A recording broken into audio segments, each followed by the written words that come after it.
नमस्कार. श्री सद्गुरू ज्योतिषमध्ये आपले स्वागत आहे. रामनवमीच्या सगळ्यांना हार्दिक शुभेच्छा. आज मी या निमित्त एक वेगळ्या पण महत्त्वाच्या विषयासंबंधी थोडी माहिती देणार आहे. ती आहे राशी अनुसार आपण कुठल्या देवतेचा किंवा ग्रहाचा जप करावा जो आपल्यासाठी लाभदायी ठरेल.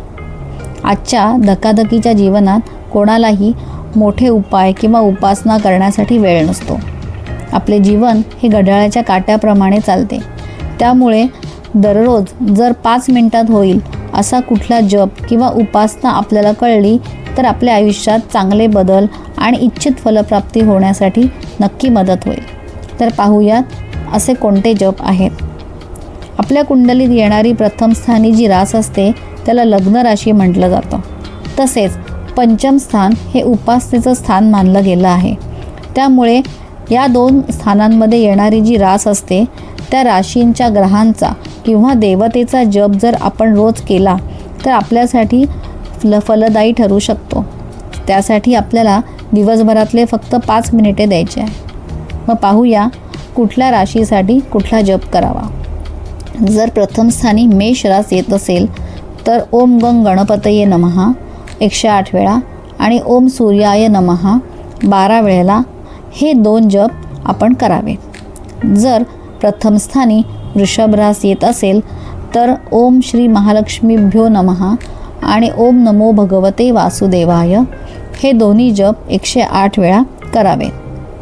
प्रथम स्थानी जर मिथुन रास येत असेल तर ओम नमो भगवते वासुदेवाय आणि ओम श्रीम नमः हे 2 जप 108 वेळा करावेत.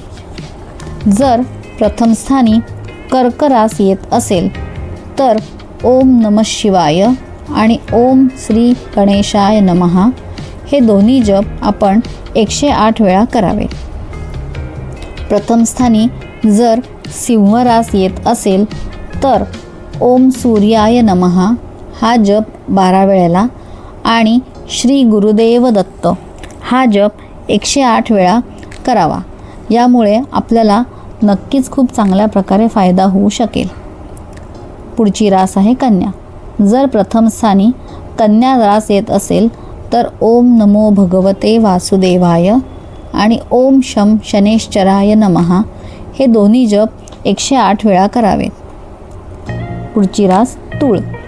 प्रथम स्थानी जर तूळ रास येत असेल तर ओम श्री दुर्गादेवी नमः आणि ओम शम शनेश्चराय नमः हे दोन्ही जप 108 वेळा करावेत.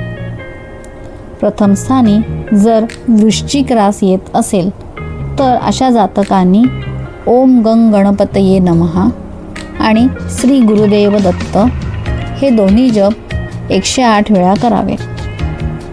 पुढची रास आहे धनु.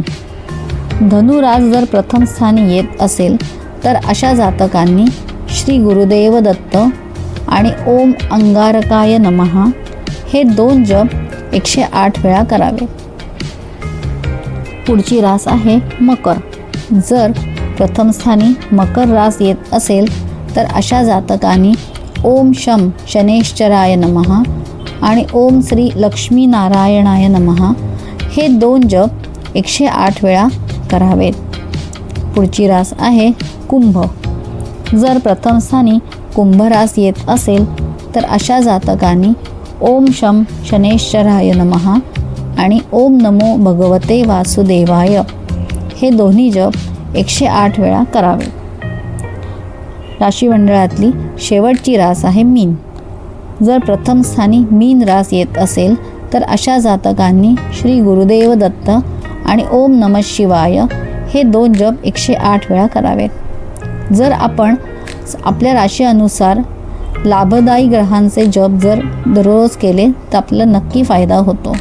सांगितलेले उपाय करून बघा. फायदा झाला तर मला नक्की सांगा. जय श्रीराम, जय ज्योतिष.